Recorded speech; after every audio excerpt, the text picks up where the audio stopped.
Hi, this is James from Tabletop Gaming Guild, and today we're going to look at a game where you're going to be building skyscrapers in 1901. You're going to be able to use the new technologies, level up your buildings, and build the biggest skyscrapers around.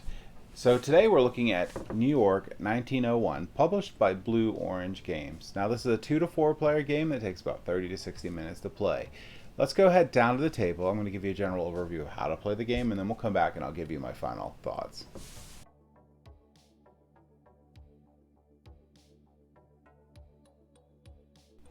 Okay, so this is what a setup of 1901 might look like. A couple things got to finish up here.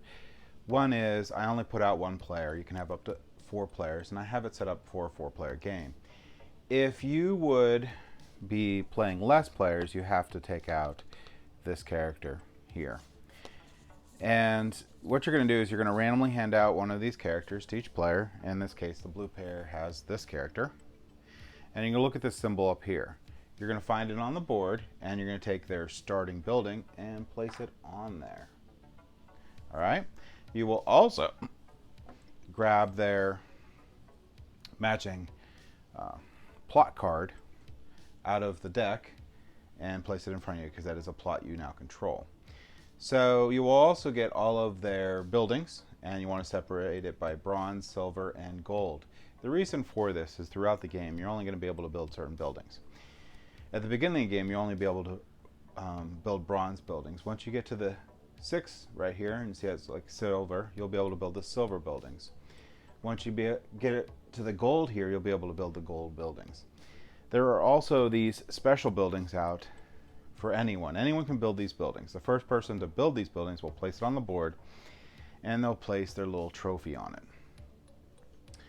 But, as you can see, these are gold buildings, and you won't be able to build them until you get to the gold building mark for the game. Also, I didn't shuffle these up yet, but you will get one bonus card. There's 5 different bonus cards to pick from. And you place it out there. And you're going to get 3 streets of New York bonuses out. The 3 streets of New York bonuses, which is 5 total, you're going to see Broadway, you're going to see Wall Street, and they're colored so they're easy to find. The person with the most buildings adjacent to that street will get 5 points. That's how those work. So 15 points up to grab, and each of these bonuses are different. I always suggest at the beginning of the game you just look at the rule book and you just read out the bonus, what the bonus does to each players, for each player. So next thing you get is you're going to get 3 of these cards, and these are this one's supposed to be different. You're going to get 3 different ones of these cards, and you're going to get the construction boom, market shift, and land grab. So you're going to give 1 of each of those cards, not 2, 1 of them. And the players can use these once a game. So a player can use construction boom once a game, and that would be take an additional building action this turn. It doesn't allow them to take additional territory card or demolish, but it allows them to build an extra building. Market shift, you can refresh the open market, which is up here. Those are those 3 cards that are available, and they're 3 at all in time. And you can, 4 cards, sorry. You can refresh this and put out 4 new cards, and the other one's land grab. If you choose this expand this turn, you can acquire 1 new additional territory card. So throughout the game, you're going to be taking 1 of 3 actions, and the game is going to continue until someone's down to 3 buildings. So once they're down to 3 buildings, or they're down to 3 cards in the open market up here and there's nothing to refresh it.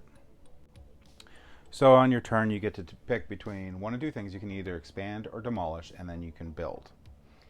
So when you expand, you can take a card from this open market here.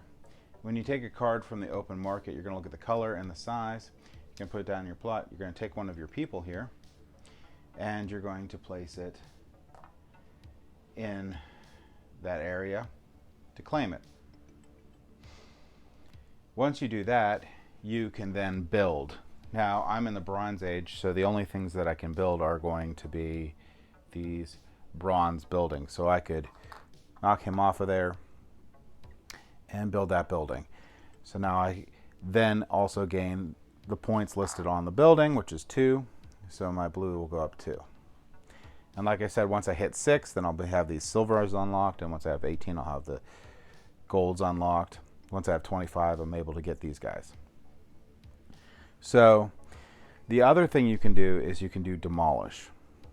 When you do demolish, you're going to remove any number of your skyscrapers, so any number of your skyscrapers in a territory, and place them back in the box. You're not going to lose points for the ones that are in the box at all.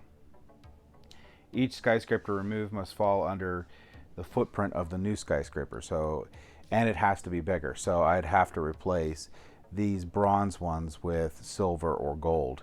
So let's say I was already up to 18 here. I could demolish this building and place this gold one in this place.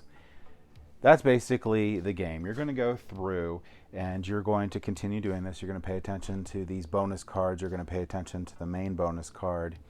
You're going to try to get one of these buildings first because it's 13, 12, 10, 9. And you're going to try to place out as many buildings as you have, get the plots, keeping in mind your one-time game bonuses until you hit the end of the game. Scoring at the end of the game, you're already going to have all your points for your buildings because you got them throughout the game. You're going to get your points for having the most buildings adjacent to one of those streets, and then you're going to get your bonus points. Unused action cards score 1 additional point for every single unused one. So if you didn't use these guys, you'll get up to 3 points there too, which is really nice. And that's it. So person with the highest points wins. Let's go head back up to the table here and I'll give you my final thoughts on New York 1901. Okay, so I do like New York 1901. It is a very simple game, so it's going to be on the same levels as maybe, say, Ticket to Ride for teaching and stuff. So it's a good game for getting new players into the hobby. I like how you have to place so many buildings down because you have that little point thing that you have to hit before you can put more advanced buildings down. So you're sort of like gaining experience through the game, placing your buildings down. You become a better architect or whatever, and you get to build more complex, larger buildings. And you can even build over your previous buildings there to give you more points, or build buildings that give you more points. You'll lose a little bit of point. Yeah, well, no, you won't. Yeah, you can build over buildings to get more points. It has a really cool sort of like area control sort of thing because you can sort of like push out a little bit more in areas or make it difficult for people to build the large buildings in those areas. I like the little race feel that you get trying to get to those iconic buildings and be able to build the highest point ones first. There's a lot to love about this game. The component quality is okay for the game. The skyscrapers are neat and completely unnecessary because they're just your points markers. And the little people are neat too. They're not the greatest quality anymore, but they don't have to be. They're good for this game. I also like your one-time effects that you get in the game. Of the 3 that everyone gets the same of. That's great. I like the bonuses for being adjacent to streets, so you're going to try to like put your buildings get the majority as close to those streets as possible. The bonuses are cool. Now I do wish there was more bonuses because I think the replayability of this game would be a little better with more bonuses, but not necessarily necessary.